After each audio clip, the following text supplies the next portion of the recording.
Assalamualaikum warahmatullahi wabarakatuh. Alhamdulillahi rabbil alamin wassalatu wassalamu ala asyrafil anbiya'i wal mursalin habibina maulana Muhammadin wa ala alihi wa sahbihi ajma'in. Man yahdihillahu fala mudilla lahu wa man yudlil fala hadiya lahu. Qala al-musannif rahimahullahu ta'ala wa nafa'ana bi ulumihi fid dharain amin. Makalah yang ketiga, berkata Khalifah Umar bin Khattab radhiyallahu anhu, ada 8 penjelasan daripada Khalifah Umar. 1. Siapa saja yang meninggalkan perkataan yang tidak perlu, Allah anugerahkan dia hikmah. Meninggalkan perkataan yang tidak perlu. Agama menjelaskan yang perlu itu pahala. Artinya setiap perkataan yang tidak menghasilkan pahala dia tinggalkan. Bukan berarti perkataan itu mesti Al-Quran atau hadis, tidak. Asal perkataan itu menghasilkan pahala. Bahkan seluruh pun menghasilkan pahala kalau itu merekatkan hubungan sesama kita. Jadi setiap orang yang berkata karena untuk hasilkan pahala tak ada masalah. Tapi kalau dia tinggalkan perkataan yang tidak menghasilkan pahala, maka dia akan mendapatkan hikmah. Hikmah adalah memahami sesuatu di seberang peristiwa, itu hikmah. Hikmah itu apa yang ada di seberang peristiwa. Ada peristiwa banjir, apa hikmahnya yang kita ketahui dari banjir itu? Dan itu di seberang peristiwa. Mungkin orang melihatnya hanya peristiwa banjir. Sebagian orang melihatnya mungkin ada kerusakan alam. Sebahagiannya mungkin melihatnya ini peringatan Tuhan dan seterusnya. Jadi hikmah itu kemampuan memahami sesuatu di sebalik peristiwa. Kemampuan itu bisa diperoleh kalau orang hemat dalam bertutur kata, kecuali yang menghasilkan pahala. Bahwa Nabi mengatakan, hadis riwayat Imam Dailami, la tadkhulu halawatul iman qalban mar'a hatta yatruka ba'd al-hadits khabal kadhib wa in kana sadiqan turka ba'd al-mira'i wa in kana muhikkan. Tidak masuk rasa manis iman ke dalam hati seseorang kecuali dia meninggalkan sebagian perkataan karena takut berdusta, sekalipun dia benar. Dia benar, tapi mau bertutur kata itu seperti ungkapan kita, pikir dulu pelita hati, pikir dulu pendapatan, sesal kemudian tiada berguna. Bermula pikir itu adalah pelita hati. Jadi dia sebelum bertutur kata, dia yakin yang dia katakan ini benar, tapi nanti boleh jadi di tengah jalan dusta. Dia enggak usah sampaikan dulu lah. Waktu peristiwa itu terjadi saya ada di sana. Dan dia tidak dusta, memang dia ada di sana. Tapi takutnya nanti waktu cerita, dia bisa membesar-besarkan cerita tentang dirinya di sana. Padahal dia hanya menolong seseorang supaya tidak celaka. Tapi nanti ceritanya bisa macam dia superhero pula. Takut dia, udahlah enggak usah diceritakan lah walau saya ada di sana. Kecuali nanti kalau ada kasus diperlukan saksi atau misal kata diperlukan keterangan oleh pemerintah atau oleh polisi, saya diminta, saya sampaikan. Kalau untuk cerita aja enggak usah lah. Kira-kira begitu jamaah. Jadi bukan dia dusta, bukan dia salah, tapi takut nanti membesar-besarkan. Padahal sebenarnya dia hanya nolong seseorang. Tapi nanti semua dia ceritakan, ini dia takut. Kalau dia mampu secermat itu jamaah terhadap diri dia akan merasakan kelezatan, kemanisan iman. Sebab iman persoalan jiwa, persoalan dalam, maka tentu tidaklah manisnya seperti kita merasakan manisnya gula. Tidaklah seperti kita merasakan manisnya minuman atau es yang manis waktu kita berbuka. Tidak. Sebab dia iman, maka ini persoalan perasaan hubungan dia dengan Allah. Kok enak kali sembahyang hari ini, kok enak kali puasa hari ini, kok waktu saya baca Quran terasa lezatnya luar biasa. Macam tak pernah saya alami selama ini. Kira-kira begitu manisnya iman, jamaah. Itu didapat kalau kita hemat dalam bertutur kata dan meninggalkan sebagian perdebatan sekalipun dia benar. Bahasa kita enggak mau bertekak bahwa dia benar dan orang tahu dia benar, tapi orang menekai dia enggak melawan balik. Tak apa tekak-tekaknya mah. Yang penting apa yang bisa dibuat. Dia tak mau tekak-tekak. Ada. Jadi manisnya iman tak akan masuk ke dalam jiwa atau hati seseorang kecuali kalau dia tinggalkan sebahagian cerita. Takut dusta sekalipun dia betul. Dia tinggalkan sebahagian perdebatan sekalipun dia betul. Malaslah debat-debat. Mau kalian bilang aku salah, ya salah, apa boleh buat lah. Aku mana bisa halang balik. Enggak usah tekak-tekak jemaah, kan? Yang kedua, dan siapa yang tidak melihat yang tidak perlu. Tadi berkata yang tidak perlu. Sekarang melihat. Siapa yang tidak melihat yang tidak perlu. Tak perlu tengok. Dia tak tengok, tak apa tengok. Jadi dia tidak menengok yang tak perlu ditengok. Jadi kalau memang dari rumah mau ke masjid, ya udah, pikirannya ke masjid, enggak ada tengok kanan kiri, tengok sana, enggak ada, fokus saja dia mau ke masjid. Dia mau menyampaikan atau menyalurkan donasi bantuan untuk orang, ya udah itu aja. Dia enggak ada tengok sana, tengok sini kan. Nah, begitu jemaah. Maka Allah Ta'ala akan anugerahkan dia ketenangan hati. Inilah barang mahal zaman ini. Ketenangan hati itu adalah barang mahal zaman ini. Jamaah, orang gelisah aja, susah aja, resah aja jamaah. Udah sembahyang pun nanti hatinya gelisah juga. Udah baca Quran gelisah aja. Kenapa? Karena terlalu banyak yang masuk ke dalam jiwa itu yang tidak perlu. Salah satu caranya adalah melalui penglihatan. Penglihatan itu bisa masuk macam-macam deh.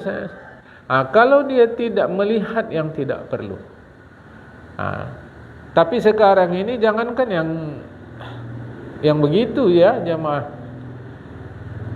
Jangankan tidak melihat yang tidak perlu, diupayakannya malah sekarang ini melihat yang tidak perlu. Apa perlunya kita mengetahui aib orang? Kan nggak ada perlu-perlunya. Saya berusaha ditengok-tengoknya. Orang yang beli cat, dia yang sibuk. Orang lewat dari depan rumahnya membawa tong cat itu. Ya, cat. Cat ya, cat apa cat? Cat. Dia bawa tong cat yang 5 kilo. Lewat depan rumahnya, ya udah biarin aja. Tapi enggak dipelototinnya. Apa perlunya? Kita enggak akan tenang. Kita baru tenang kalau mata tidak digunakan melihat yang tidak perlu. Ya tertengok awak, kalau tertengok ya sudah. Jadi yang jadi masalah kan bukan itu. Ketika kau tertengok, lantas kau ikuti tengokan itu. Dia udah beli cat untuk persiapan ngecat rumah dia nih gini. Tapi dari mana pula duit dia beli cat itu ya? Terus. Semua gitu rusak. Jadi ini bukan hadis Rasulullah, tapi perkataan orang soleh, itu Khalifah Umar bin Khattab. Jadi kalau mata tidak melihat yang tidak perlu, dia akan dapat tenang. Tenang barang mahal saat ini. Orang boleh kaya, boleh senang, tapi belum tentu tenang. Orang boleh kaya, dia boleh senang, asal apa mau dapat, ini dapat, tapi belum tentu jiwanya tenang. Hidup sekali, jangan sempat merugi. Di antaranya, bila jiwa tak tenang, rugilah itu jemaah. Bukan tak ada masalah. Masalah tetap. Dari mulai kita jadi janin saja, itu sudah jadi masalah. Cuma kan kita enggak sadar. Setelah ada ruh, barulah kita sadar itu masalah kita. Lapar. Kita di dalam perut orang tua pun lapar, jemaah. Efeknya orang tua jadi terasa lapar, maka dia makan, dia minum untuk kita. Sebelum ada ruh disatukan, kita tak rasa apa-apa. Begitu dilahirkan makin masalah. Cuma kita nggak sadar. Hanya insting saja. Lapar nangis, kencing nangis, dan seterusnya. Makin ditambah kesalahan makin ternyata memang ada masalah. Sampai memang ini masalah. Sampai mati pun dia masalah. Jadi orang tenang bukan berarti orang yang tidak punya masalah. Gitu jemaah. Jadi memang masalah. Jadi jangan rasa kalau udah tenang jiwa awak selesai masalah. Kalau selesai masalah, ya mati pun masalah juga. Jemaah. Jadi kalau mata digunakan melihat yang perlu saja, dia dapat tenang. Di antara tandanya, apa di antara orang tenang hati? Apabila ada yang memarahinya, padahal dia benar, tapi orang marah sama dia, jemaah. Atau menyelisihinya, padahal dia benar. Atau membantahnya, padahal dia benar, tapi orang memarahi dia, orang nggak setuju sama dia, orang benci sama dia, dia menerimanya. Ya udahlah, apa ini? Salah kok, nggak kayak gini. Padahal dia benar, disalahkan orang. Ya udah, nggak jadi pikiran, nggak mau jadi pikirannya, Pak. Apa yang bisa kita buat, kita buat. Ketika jadi pikiran, itulah Rasulullah ditegur oleh Allah Ta'ala. Saya pernah sampaikan di majelis kita, Rasulullah setiap pulang dakwah itu jadi pikiran dia. Sebab dia ingin orang yang didakwah itu mendapat hidayah. Itu pikiran Rasulullah. Dia ingin orang ini dapat hidayah, jadi baik, jadi benar. Karena Rasulullah tahu betul harga mahal hidayah itu. Jadi asal pulang Rasulullah jadi pikiran, maunya orang ini gini. Banyak sekali ayat Al-Quran yang menjelaskan tugasmu tidak lain kecuali menyampaikan. Banyak sekali. Di antaranya Bismillahirrahmanirrahim, in 'alaika illal balagh. Tak ada tanggung jawabmu kecuali hanya menyampaikan. Dari situ kita dapat memahami apa yang bisa kita buat, kita buat. Untuk apa jadi pikiran? Dia benar. Lantas diselisih orang, salah kau gini. Ya sudah, salah. Tidur dengan tenang, kerja dengan nyaman. Enggak usah jadi pikiran, jamaah. Itu tenang kan? Cuma enggak awak pikirkan, Pak. Jadi gini. Kata saya, bisakah masalah selesai dengan dipikirkan? Jangan jemaah. Ini masalah. Bisakah dia selesai dengan dipikirkan? Enggak bisa. Dia bisa selesai kalau diselesaikan. Menyelesaikannya besok jam 3 siang. Sedangkan malam ini jam 9 malam. Kita mau tidur. Itu apa dipikirkan? Besok mau diselesaikan jam 3. Malam ini giliran tidur, ya udah tidur. Tapi kita pikirkan masalah tadi. Padahal masalah itu bukan dari kita, dari orang. Misal kata jemaah. Makanya dia dapat tenang. Kalau mata tidak digunakan yang tidak perlu. Yang ketiga, siapa saja yang tidak makan yang tidak perlu. Memang nggak perlu tapi nggak dimakannya. Allah akan anugerahkan dia kelezatan ibadat. Tidak memakan yang tak perlu, dia akan dapat lezat ibadat. Inilah salah satu rahasianya para ulama itu. Maka ibadat mereka itu menjadi baik. Karena umumnya ulama memakan yang perlu-perlu saja. Berapa piring kita perlu buka pakai bubur pedas itu? Bubur pedas pakai anyang. Bubuh pula asam jeruk.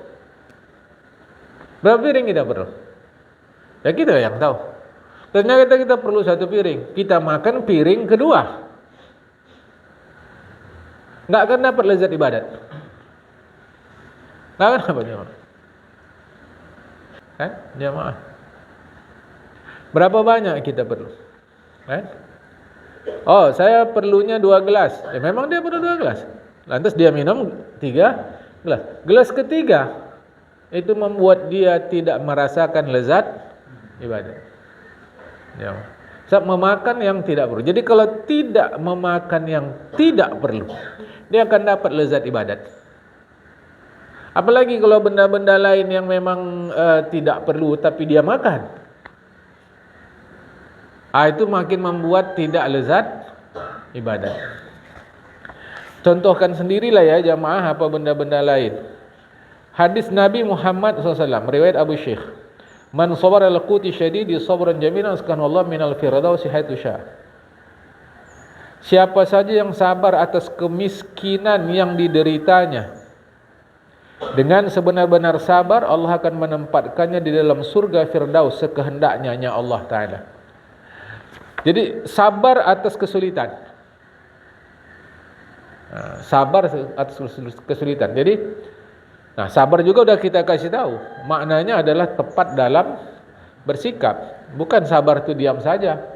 Kita miskin, gak ada makanan, adalah duduk aja nengoklah piring kosong tadi. Mudah-mudahan dari langit tiba-tiba ada turun mana dan salwa.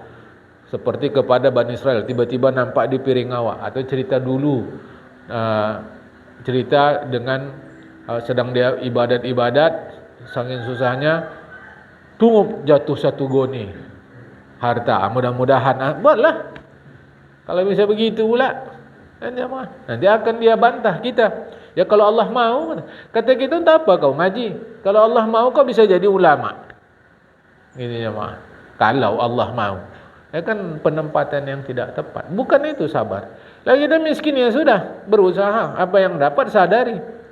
Dapatnya untuk beli benda A yang harganya sesuai, tapi dia beli benda B yang harganya lebih mahal. Lantas dia bilang, susah juga lah jadi miskin nih. Payah mau beli ini, beli itu. Tengok dulu jemaah. Kan repot. Kita ada duit. Cukup untuk beli sembako pasar murah. Pasar murah bayar enggak? Bayar. Cukup duit kita ke situ. Cukup. Alhamdulillah ni ada pasar murah. Terserah teknisnya lah macam mana kita membelinya. Uang cukup. Tapi ada gengsi. Gengsilah kalau beli di situ macam awak miskin kali. Okey, belilah dia ke tempat lain yang harganya lebih mahal. Barulah dia bilang, susah juga lah ni, mana lah kayak gini. Tengok dulu. Coba jemaah. Jadi sabar atas kemiskinan itu bukan diam saja, tapi bersikap yang tepat. Nabi katakan, ayyuma mar'in ishtaha syahwatan farada syahwatan ala nafsihi ghufira lahu. Hadis dari Imam Daruqutni. Siapa saja yang bangkit keinginannya, kemudian dia kendalikan dan didahulukannya suara hatinya, maka diampunkan Allah dosanya. Ingin ini, ingin itu, tapi enggak cukup. Secara zahir enggak cukup. Ingin ini gitu enggak cukup. Zahir memang enggak cukup jamaah. Sudah dia kendalikan. Dia dikendalikan dengan kesadaran maksudnya ketentuan Allah Ta'ala. Sudah, Allah akan ampunkan dosa dia. Begitu mudah Allah Ta'ala mengampunkan dosa. Jadi yang tidak memakan yang tidak perlu, Allah anugerahkan dia kelezatan ibadat. Yang keempat, siapa saja yang tertawa seperlunya, Allah anugerahkan dia wibawa. Tak dilarang ketawa, kerana manfaat sekali ketawa itu jemaah. Sangat bermanfaat. Ketawa itu sangat bermanfaat, membuat tubuh kita menjadi rileks. Ya. Tetapi kalau asyik ketawa saja, terbahak-bahak pula lagi, sama ada laki-laki atau perempuan, kau tawa tu bahak-bahak. Wah, ya Allah. Sampai tak berketentuan. Ini akan mengurangi wibawa. Hadis riwayat Al-Kharaiti. Seorang manusia sengaja mengatakan perkataan yang membuat orang tertawa. Niscaya kejatuhannya lebih dalam dari jarak langit dan bumi. Dan tergelincirnya sebab lidah lebih dahsyat dari sebab tergelincir oleh kedua kakinya. Hadis Rasulullah. Jadi kalau dia membuat perkataan-perkataan mengarang-arang yang membuat orang ketawa, maka dia itu akan mengalami kejatuhan lebih dalam jaraknya dari sejauh jarak langit bumi. Dan lebih hebat tergelincirnya dari tergelincir sebab kaki. Itu maka dulu kita dengar terlarang berprofesi menjadi pelawak. Dulu kita dengar tanpa penjelasan dari guru. Tetapi tak satu dua kalau kita dengar lawak-lawak, hati menjadi gembira, enak, ringan. Dulu guru-guru kita bilang begitu, haram. Tapi saya tak bantah. Kalau haram jadi pelawak, lantas macam mana mereka ini? Kan? Oh, rupanya yang dimaksudkan itulah lagi tadi, tertawa terbahak-bahak. Ya. Kalau sebatas tertawa, itu bagus sekali jemaah. Relax. Makanya nggak ada orang ketawa sambil nangis. Nah, maksudnya gini jemaah, sedang dia ketawa, tengok mukanya itu. Mesti berbeda dari dia sedang nangis. Nggak bisa, karena nangis itu duka. Walau ada nangis itu nangis bahagia. Jamaah. Itu nggak bisa disatukan. Jamaah. Itu hanya silih ganti. Ketawa itu penting. Orang kalau sedang ketawa itu rileks semua. Itu ototnya tegang jadi longgar jamaah. Tegang jadi enak lah gitu. Terasa ke badan pun sedap jamaah. Ya. Tetapi kalau yang terbahak-bahak, oh Masya Allah, itu dilarang. Yang kelima, siapa saja yang berseloroh seperlunya, Allah anugerahkan dia kemuliaan. Nabi mengatakan, hadis riwayat Imam Dailami, diam itu penghulu, pemimpin kelakuan. Siapa saja banyak seloroh, niscaya dia disepelekan. Jamaah. Seloroh itu perlu, tapi jangan diam sajalah, atau jangan seloroh saja. Yang repot kalau kita memang jumpa orang yang enggak bangsa seloroh, asyik sakit hati aja lah udah. Pak, inilah yang ada yang bisa kami kasih bubur pedas nih. Ya sikit kali pula, kata awak. Dah, sakit hati. Dikasih, enggak ucap terima kasih, sakit kali hati awak. Awak kasih dia bilang sikit, coba deh. Terus ya ini kami kasihlah benda-benda nih, makan ini mungkin tak enak. Ya kalau tak enak usahlah kasih, kata awak. Dia sakit hati. Repot memang. Jamaah. Ketus sekali katanya. Maunya kalau dikasih kan bilang terima kasih. Bilangnya pula enggak enak. Udah dia makan rupanya memang belum. Ya kok tahu dia, awak yang bilang tadi mungkin tak enak. Ya kau pun salah, apa kau kasih pula tak enak, enggak tahu. Padahal seluruh jamaah. Udah lalu tak teguran. Yang hebatnya tak teguran tadi diteruskan pula sama generasi anak-anaknya. Jangan tegur-tegur dia ya, sakit kali hati mama waktu kemarin ngasih anyang kata dia pula tak enak. Dan anaknya teruskan pula ke bawah lagi. Ya salam, susahnya lah hidup begini nih. Macam mana begini? Perlu seluruh tu. Suka anak kau yang nyanyi-nyanyi selawat tu ya, suka kali pak. Tapi terkejut ayam aku tadi waktu dia nyanyi itu. Itulah kau, selawat pun salah. Sampai ayam kau, kan seluruh saja. Dulu ingat kali saya ada seluruh. Kau kalau aku tengok muka kau dari samping, macam Rano Karno kau aku tengok. Tapi kalau dari depan, aku tengok macam Rano Karpet kau. Dah sakit hati. Pulang, enggak mau teguran. Seluruh biasa aja, mak. Kan? Tapi memang susah kalau jumpa orang yang tak bangsa seluruh. Dia mungkin bangsa lain lah. Kita bangsa seluruh, dia bangsa lain. Tak apa bangsa dia, awak tak tahulah. Seluruh itu perlu kali seluruh itu. Ya. Tetapi kalau tak perlu pula dia jangan. Kalau perlu dia dapat kemuliaan. Karena memang bisa tadilah membuat suasana yang tegang menjadi renggang gitu kira-kira jamaah, menjadi rileks dia, menjadi santai, tegang menjadi santai. Orang berakal berseluruh karena dua keadaan. Pertama, mendekatkan persahabatan dan berkasih sayang dalam pergaulan. Itu aja. Jadi mendekatkan seluruh awak, kan? Dan kedua, menghilangkan kejenuhan dan kesedihan. Ayo aku traktir kau makan yuk. Ini ada kafe baru buka. Medan kita ni kan banyak kali kafe-kafe, tak apa-apa jemaah. Ayo, aku traktir kau. Tapi kalau aku traktir janganlah makan banyak kali, tumpurlah aku pula. Dah tak jadi. Awak mau pesan apa pun jadi malu awak. Tak apa mau awak pesan. Yang ini murah, cocok untuk kau. Kalau mahal perut kau sakit nanti, kata awak. Dah. Tak teguran, sakit hati. Biasalah jemaah. Kan? Biasalah. Jadi tapi itu tadilah saya harus ingatkan kita. Harus saya ingatkan. Berseluruh ni mau paham-pahamlah sikit. Kalau tidak Itulah bangsa sekarang banyak kejahatan yang berasal dari seluruh. Ih, makin makmur kok aku tengok ya, senang hati dia. Pantas waktu ke jalan di rumah aku tadi macam gempor rumah aku kurasa. Kau lewat rupanya masuk gembrot, tersinggung. Jadi susah sekali memang. Kalau hati kita ni tak bangsa seluruh. Namun orang berakal perlukan seluruh supaya akrab suasana jamaah. Saya diseluruhkan kawan biasa aja. Kau kutilang ya pan? Tahu kutilang? Kurus tinggi langsing. Nanti kalau yang ngambil mangga aku juga itu. Aku bilang. Dah, apa masalahnya?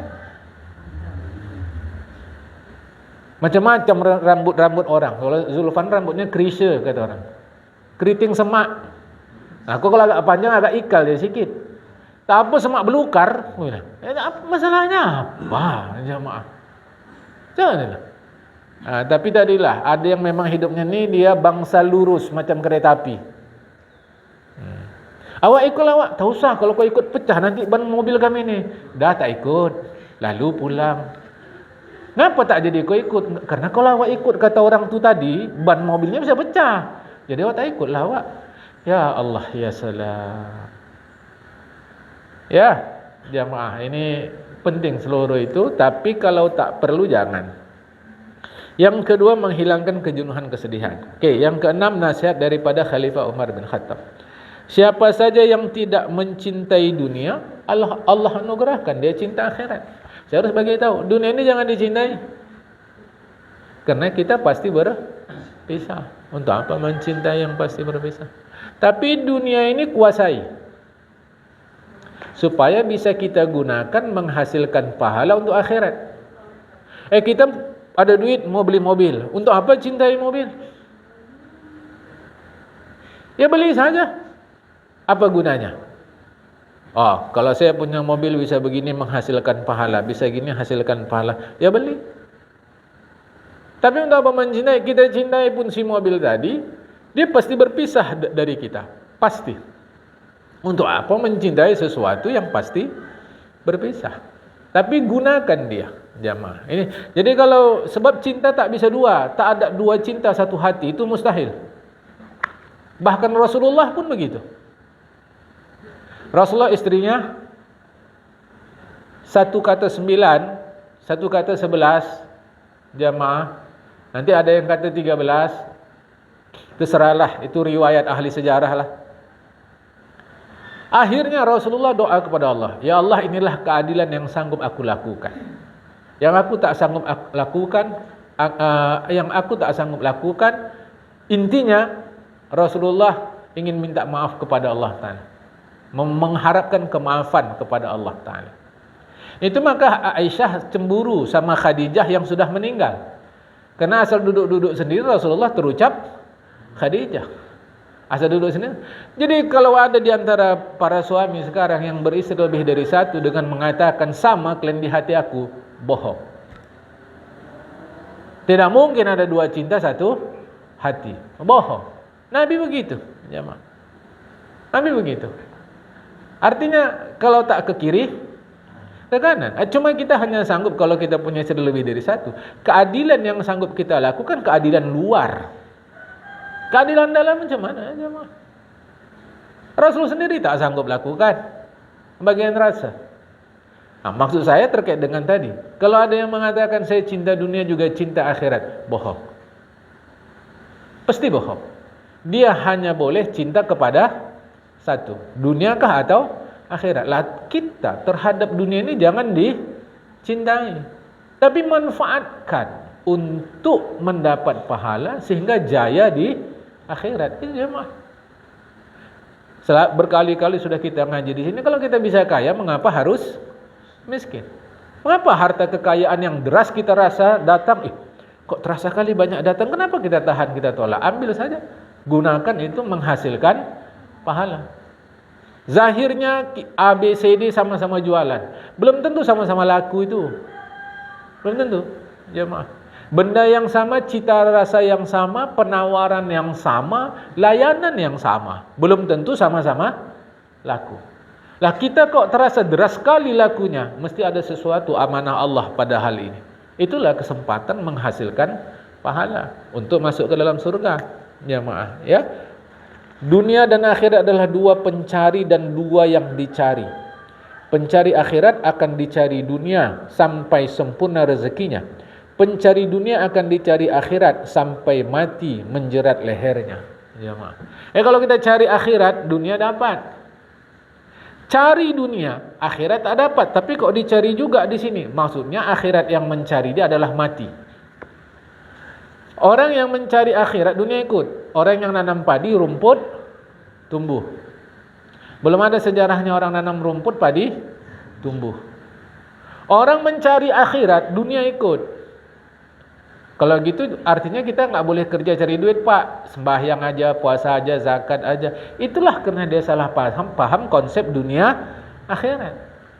Yang ke akhirat itu niat kita.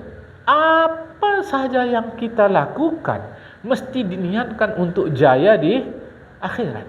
Apa saja. Maka dunia akan ikut. Tapi kalau kita sibuk melulu dunia ini, hati itu tak ada pikir akhirat, maka akan datang sesuatu yang memaksa kita ke akhirat, itulah mati. Maka mati tidak akan pernah lalai.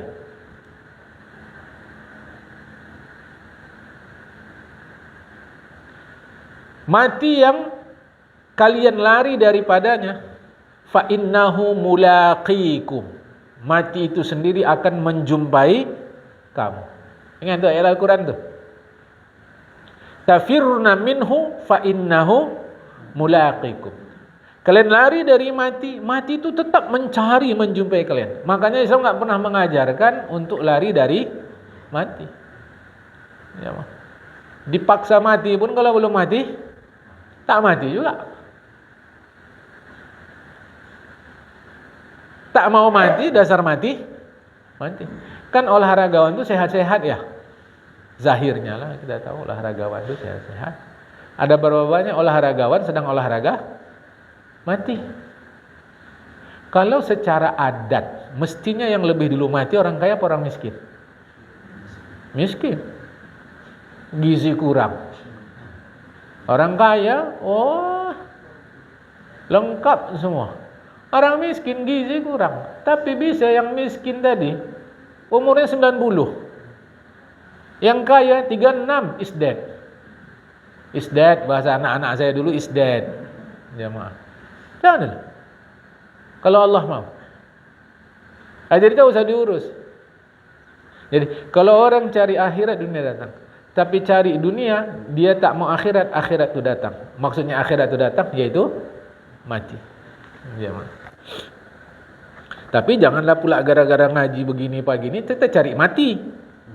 Nanti pulang naik kereta jalan, kalau kata Allah matilah itu. Kalau tidak. Sudah tong sana sini, ya matilah. Betul kata ngaji ustaz tu, mati. Matilah kau dah. Ya begitu, mestilah hati-hati ya. 7. Siapa saja yang tidak sibuk mengurus aib orang lain, Allah anugerahkan dia memperbaiki aib dirinya. Mengapa kita payah kali tahu aib orang? Karena terlampau rajin ngurus aib orang. Itu jawabannya.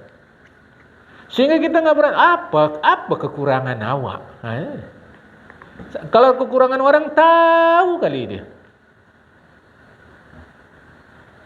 Tapi jangan dipraktekkan ya. Coba pagi ini tengok sisi kiri kanan kita, apa kekurangannya? Pasti tahu kita. Jangan praktekkan. Pasti tahu. Telekungnya ini. Kalau cara perempuan telekung, cara laki-laki kawan. Ada. Pasti tahu je. Terlampau pandai kita melihat aib orang. Kenapa? Karena kita tak pernah ngurus aib atau kurang kita urus. Tapi kalau kita rajin urus aib kita, Allah tutup itu aib orang. Tak tahu. Ini aib orang tahu kali ini. Nanti contoh-contoh kan banyak tersinggung. Kalau tersinggung lalu tak ngaji nanti. Kan? Contohkan sendiri jamaah. Ya. Alhamdulillah juga anak dia dah jadi pegawai negeri. Alah malas sembahyang untuk apa? Tengok tu.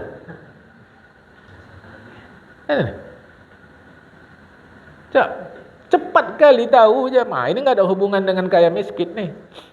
Jadi Kata Khalifah Umar, siapa saja yang tidak sibuk mengurus aib orang lain, Allah anugerahkan dia memperbaiki aib diri dia.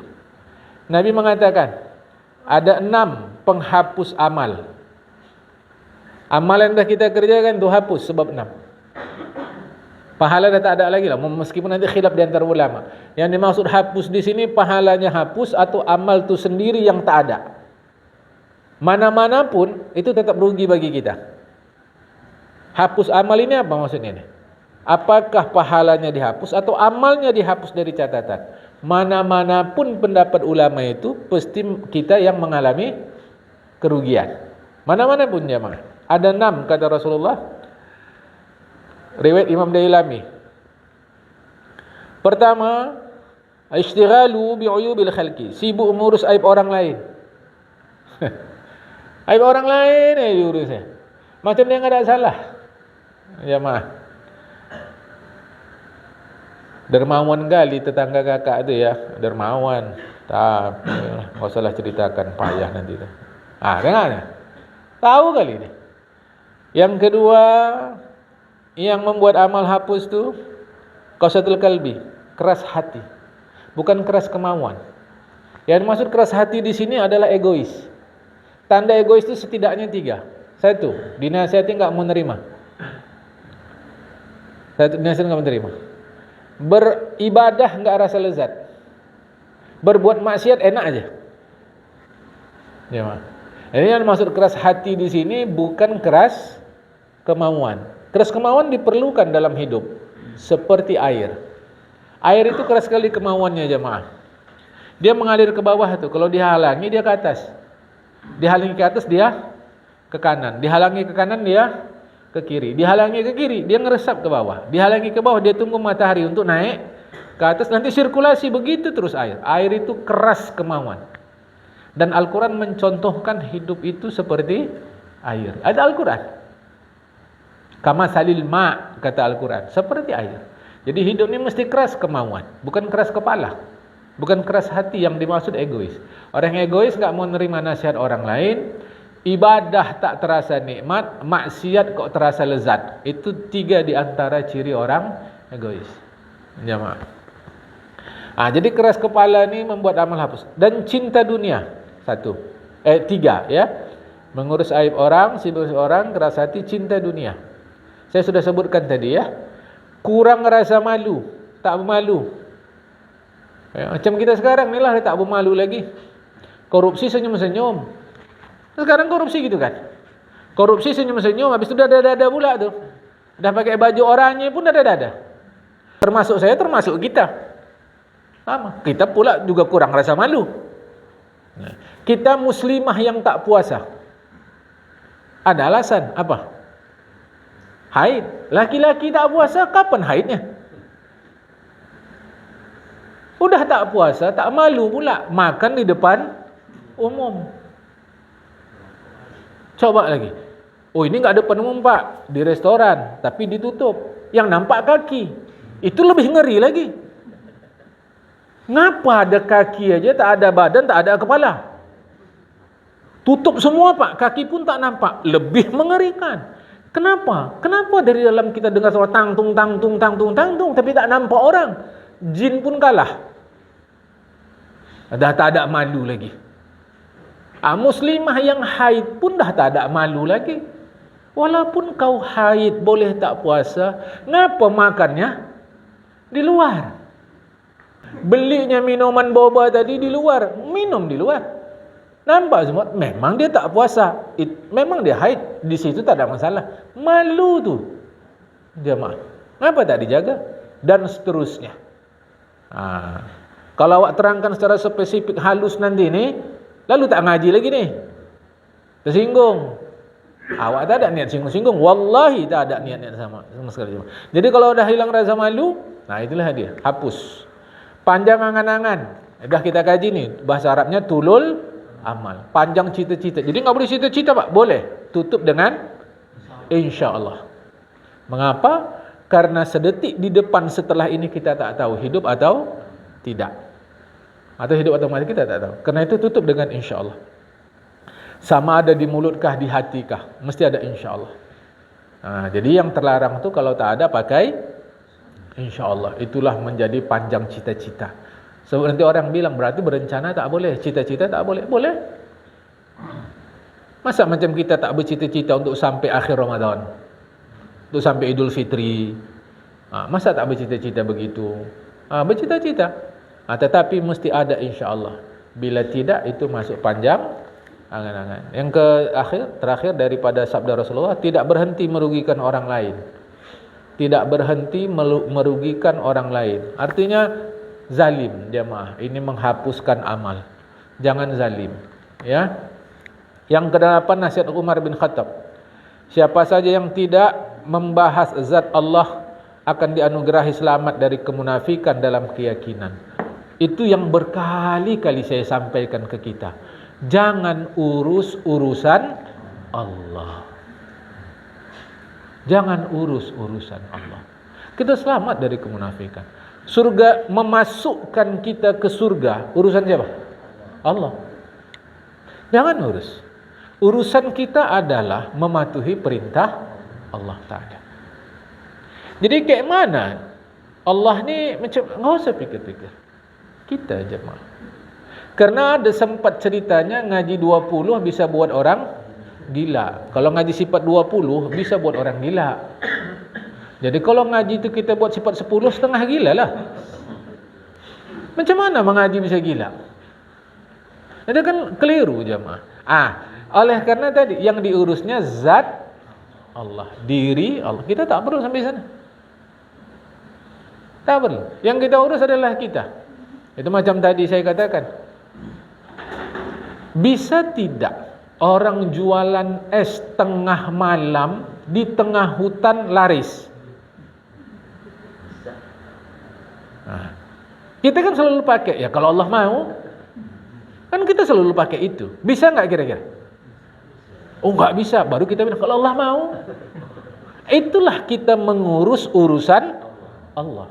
Urusan kita bukan itu. Juallah es waktu terik di tempat orang ramai. Pasti laku? Belum tentu juga.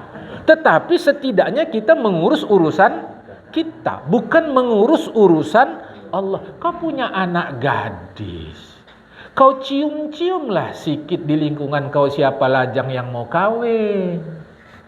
Kau jodohkan anak gadis kau.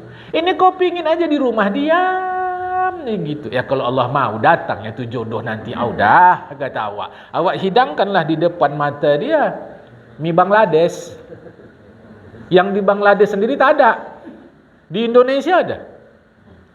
Martabak Mesir yang di Mesir sendiri tak ada. Sini ada. Makanya orang Mesir heran, dari mana dapat martabak ini? Orang Bangladesh pun heran, dari mana dapat mie ini? Kami di Bangladesh sendiri pun tak ada. Kata kita, itulah di Indonesia. Kalau begitu cara kau berfaham, kalau Allah mau, hidangkan mie Bangladesh depan dia. Jangan kasih tangannya bergerak. Bilang, kalau Allah mau, terangkat sendirinya mie itu ke mulut kau. Kita pakai kalimat kalau Allah mau itu, kita pikir bertauhid dengan betul. Padahal keliru, salah jemaah. Di mana letak kelirunya? Allah suruh kau, apa yang Allah suruh itu yang kita kerjakan. Apa? Berusaha. Kau juallah gudeg di Medan ni macam di Jogja sana, insya Allah laku. Laku insya Allah. Ngerti maksud laku ni? Nanti ada yang serius ni, laku, jual gudeg lawak. Ya kalau Allah mau awak jual gudeg di Medan, di macam manis-manis Jogja itu pun lakunya itu katanya. Kata awak, buat kau lah. Kata. Tak bisa jemaah. Jadi maksud saya tadi tepat. Tak usah kita urus diri Allah. Urus diri kita. Urus diri kita. Tetapi tidak bisa ekstrim. Dalam pengertian, memang kalau Allah mau, pasti jadi. Hanya urusan kita buat. Zahirnya orang Medan tak mau gudeg. Tapi entah mana tahu pula lidah orang Medan dah mulai tak pedas lagi. Karena orang Medan ni lidahnya pedas-pedas. Makan kau, mati kalau enggak makan kau kata. Dah ramah tu dah bagus tu. Itu dah bagus. Jemaah. Jangan kira kasar kan. Udah bagus itu biasa dah. Jamaah. Kau ya nyebrang gak hati-hati, mati kau nanti. Nyebrang tuh bagus-bagus, kasar kali wak. Oh ini belum lagi nih. Nah, ini biasa. Entah mana tahu lidah orang Medan dah berubah. Jiwanya gudeg, ternyata laku. Alhamdulillah. Jamaah. Alhamdulillah. Tetapi yang kita maksudkan tadi, sebab sampai itu di masyarakat ngaji sifat 20 bisa gila. Macam mana jalan cerita? Tak masuk di akal kita jemaah. Orang tu kaji, salah kau. Yang kau kaji Allah tu terbuat dari apa? Tinggal di mana? Kita sendiri belum selesai jemaah. Yang mudah pertanyaan saya, meskipun secara ilmiah mungkin ada jawabannya. Rambut sama alis satu jenis tu, ngapa alis tak bisa panjang macam rambut? Kita bilang kalau panjang dia tak bisa nengok, itu ke depan. Maksud saya ke belakangnya. Ke belakang ni apa sebab dasar di belakang sehingga alis tak bisa seperti rambut? Kita ni waktu bayi sebesar ini? Tidak kan? Bertumbuh dia kan? Pertanyaannya ngapa bertumbuh kita berhenti ni? Macam mana? Meskipun secara ilmiah pastilah ada jawabannya. Para ahli mesti ada jawabannya. Mesti ada jawabannya. Secara sains itu mesti ada jamaah. Kita yang bodoh ni mau ngambil hikmah. Jadilah. Baru kita bilang, ya kalau tumbuh terus macam mana? Itu cerita hikmah di depan. Maksudnya di belakangnya ni apa sebabnya kita berhenti tumbuh ni? Itu kan enggak masuk. Ya udahlah itu para ahli jamaah. Ini Tuhan kau urus. Kata Tuhan urusan aku kau urus. Urusan kau enggak siap-siap. Maksudnya kata Khalifah Umar tadi itu, siapa saja yang tak bahas zat Allah akan Allah anugerahkan dia keselamatan dari kemunafikan. Apa yang jadi urusan kita. Tak usah sibuk jamaah. Surga itu di surga. Jamaah itu dari informasi agama loh. Surga itu enggak ada masalah. Apa mau kita ada? Sekarang aku tanya sama kita, di dunia ini, kalau kita nggak ada masalah, semua selesai. Kira-kira enak nggak hidup? Semua dapat, nggak ada masalah. Kira-kira enak nggak? Itu maka kendaraan itu ada gas, ada rem. Kalau gas saja, tabrakan itu cuma. Ada rem, ada gas. Enaknya hidup tu macam inilah. Ada masalah awak selesai. Kalau enggak ada, jadi gagap awak hidup ni. Mau makan ada makan, kau usah cari. Isteri patuh, suami baik, tetangga enggak ada masalah, aman aja hidup ni. Ada masalah jemaah. Habis makan enggak ada masalah kotoran keluar. Ada, enak aja. Kira-kira macam mana, mau tak? Nah, tapi begitulah surga. Tak ada masalah. Cak dulu jemaah. Yang hebatnya kata hadis Rasulullah, nanti sekresi itu hasil sisa metabolisme tubuh kita, makanan kah minuman, itu keluarnya jadi minyak kasturi. Bisa jualan minyak awak, minyak wangi ya. Apalah sedapnya. Coba dulu jemaah. Coba bayangkan dulu. Cemana hidup di surga, begitulah tanpa akhir. Cemana kita itu? Jadi usah kau pikirkan itu. Kalau gitu orang tak mau masuk surga lah Pak. Udah tak apa, neraka kau. Kalau neraka pula masalah terus. Tak ada senangnya. Masalah, ya stres pula awak nanti Pak. Jadi cuma gini aja, kau buat surga sendiri aja yang sesuai dengan mau kau. Coba sanggup kita membayangkan itu. Maka itu tidak menjadi urusan kita.